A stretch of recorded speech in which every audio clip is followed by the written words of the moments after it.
जरा रोल बता दीजिए CDF का, ठीक है, ताकि क्लैरिटी आ जाए और ये इसकी ज़रूरत क्यों पेश आई, क्योंकि डायनामिक्स चेंज हो रहे हैं, वॉर चेंज हो रही है, वॉर का तरीकाकार चेंज हो रहा है, जंग का तरीकाकार चेंज हो रहा है, and it's a different war all together these days जो कि खेली जाती, जो कि लड़ी जाती है, सॉरी।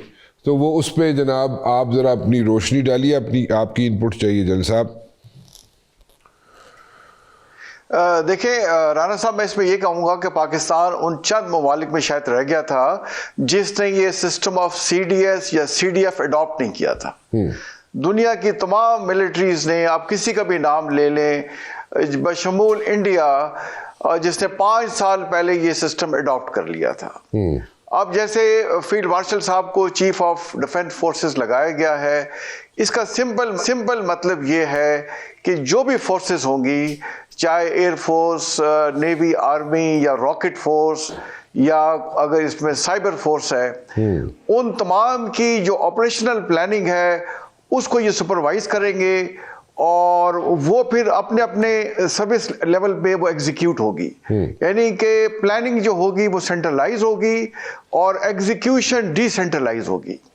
जहां तक हमारी जो बड़ी सर्विसेज हैं, एयरफोर्स और नेवी, वो कुल ही खुद मुख्तार होंगे अपनी सर्विसेज मैटर को हैंडल करने में। उनको प्राइम मिनिस्टर लगाएंगे, अपॉइंट करेंगे और वो बिल्कुल खुद मुख्तार होंगे अपनी सर्विस में रहते हुए तमाम पोस्टिंग, प्रमोशन और प्लानिंग के।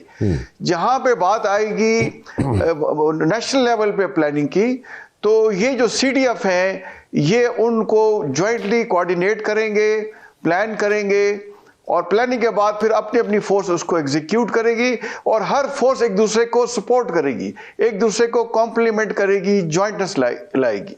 जैसे आपने देखा कि हमारे मार्का हक में उसमें सबसे ज़्यादा इंपॉर्टेंट रोल जो था हमारी एयरफोर्स और मिलिट्री की, आर्मी की फायर पावर ने उसमें इस्तेमाल किया और एयरफोर्स में उसमें साइबर कमांड ने भी हिस्सा लिया, किसी हद तक स्पेस भी इसमें आ गई और इंडिया ने अब लॉजिस्टिक कमांड भी बना ली है और साइबर कमांड भी उनकी बनाई हुई है।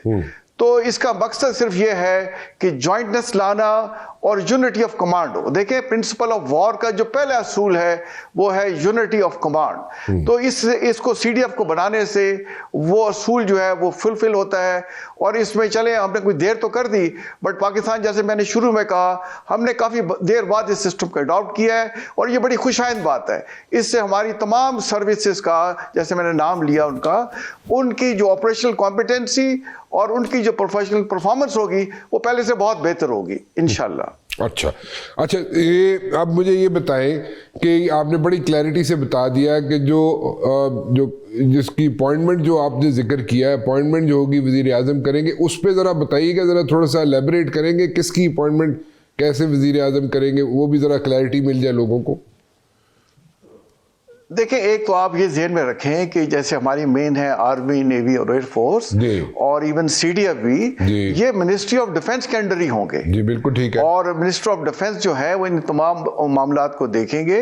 अब जैसे फॉर एग्जांपल एयर चीफ की अगर रिटायरमेंट होती है तो नया एयर चीफ जो है वो वजीर आजम साहब ही लगाएंगे। ठीक है। अगर नेवल चीफ की रिटायरमेंट होती है तो वो भी वजीर आजम साहब लगाएंगे और वो अपने एयर और नेवल मैटर्स पे डायरेक्टली एडवाइस करेंगे, उनसे बातचीत करेंगे और उनसे उनका इंटरेक्शन रहेगा।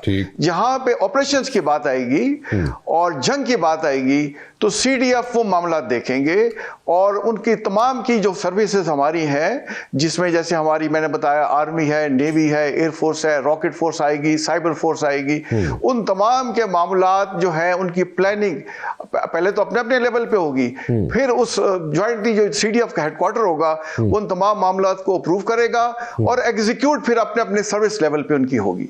ठीक है। अच्छा, थोड़ा सा आप बता दीजिएगा, जैसे जॉइंट सर्विसेज हेडक्वार्टर्स होता था तो उसमें कैसे वर्किंग होती थी, क्योंकि ठीक है हम लोग तो समझते हैं, आप समझते हैं, मैं समझता हूँ, लेकिन मेरे ख्याल व्यूअर्स को अगर आप एक्सप्लेन कर दें कि जॉइंट सर्विसेज हेडक्वार्टर्स कैसे चलता था और उसकी जगह कैसे अब ये रिप्लेसमेंट आई है, तो वो ज़रा मज़ीद लोगों को क्लैरिटी मिल जाएगी सर। देखिए, पहले हमारा जो ओहदा था वो था chairman joint chief of staff committee. जी सर। तो तीनों सर्विस के जो चीफ ऑफ स्टाफ थे वो उस कमेटी के हिस्सा थे, उस कमेटी को सुपरवाइज करते थे और उसमें किसी हद तक कोऑर्डिनेशन भी करते थे, बट कोई उसके पीछे कॉन्स्टिट्यूशनल ये बाइंडिंग नहीं थी कि तमाम सर्विस वही करें जो वो ये कह रहे हैं। वो उनको कमांड नहीं कर सकते थे, वो सिर्फ कमेटी के सरबराह थे। बट ये जो चीफ ऑफ डिफेंस फोर्सेस हैं वो तमाम फोर्सेस के चीफ होंगे, ठीक, और वो उन्हें इस तरह से कमांड भी एक तरह से कमांड भी करेंगे। लेकिन ये कमांड के उसमें बड़ा क्लैरिफाई कर दिया गया है कि सर्विसेज के जो नेवी एयरफोर्स के जो चीफ होंगे वो अपनी सर्विस को कमांड करेंगे।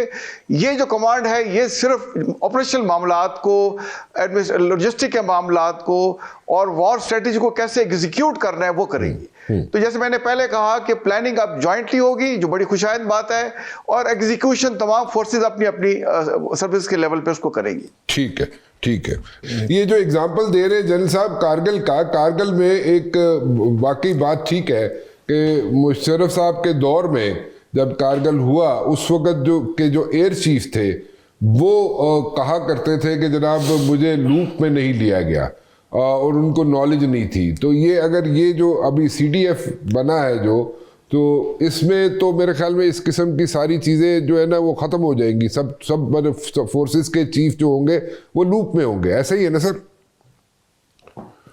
बिल्कुल ऐसा ही है। देखिए, हमने जो तमाम चीज़ों से जो भी आप जैसे राजा साहब बता रहे हैं, ऐसे वाक़यात हैं, फिर ऐसे वाक़यात में जिसमें कोई नेवी ने एक्शन किया और बाकी लोगों को नहीं पता था, तो इन तमाम चीज़ों से सबक हासिल करके फिर ये फैसला किया गया है कि जहाँ तक ऑपरेशनल मामलात हैं, जंग जो है वो पाकिस्तान ने लड़नी है अपने दुश्मनों के ख़िलाफ़, और ये सारी जो फोर्सेस हैं ये मिलिट्री का हिस्सा बनती हैं। तो इनके ऑपरेशंस को कोऑर्डिनेट करना, उनको प्लान करना, उनमें सिनर्जी यानी एक दूसरे के साथ कॉम्प्लीमेंट करना, और उसके लिए इस अपॉइंटमेंट की जरूरत थी। और जैसे मैंने आपसे कहा, दुनिया की तमाम मिलिट्रीज जो है ऑलमोस्ट इसको अडॉप्ट कर चुकी है। शायद ही चंद ममालिक हो जो मेरी नॉलेज में नहीं है, तमाम ममालिक जो है ये CDF या CDS सिस्टम पे जा चुके हैं। तो बड़ी खुशाइंद बात है। और इसमें जैसे मार का हक में हुआ उस तरह से जैसे हमने एक जॉइंट उसको रिस्पांस दिया, और जैसे आपको पता है, आपने खुद भी नेशनल डिफेंस यूनिवर्सिटी के आप क्वालिफाइड है। देखिए, मुख्तलिफ सिनेरियोज होते हैं, जैसे आजकल के हालात हैं, तो इसमें मुख्तलिफ सिनेरियोज को विजुलाइज किया जाता है और उन सिनेरियोज को रखते हुए फिर उसके मुताबिक जो है प्लानिंग की जाती है। और फिर जो भी सिनेरियो सामने आ जाए, अगर पहले से प्लानिंग की हो तो रिस्पांस करने में फिर देर नहीं लगती। बिल्कुल ठीक है, बिल्कुल सही कहा चौधरी साहब। इसमें ऑपोजिशन जो है उसको इतनी रिजर्वेशंस क्यों है इन चीज़ों पे? मैं सिर्फ इस पर्टिकुलर हिस्से की बात करूं कॉन्स्टिट्यूशनल अमेंडमेंट पे। देखिए सर, राणा साहब, frankly speaking, either the explanation is confusing, मुझे नहीं समझ में आई, ठीक,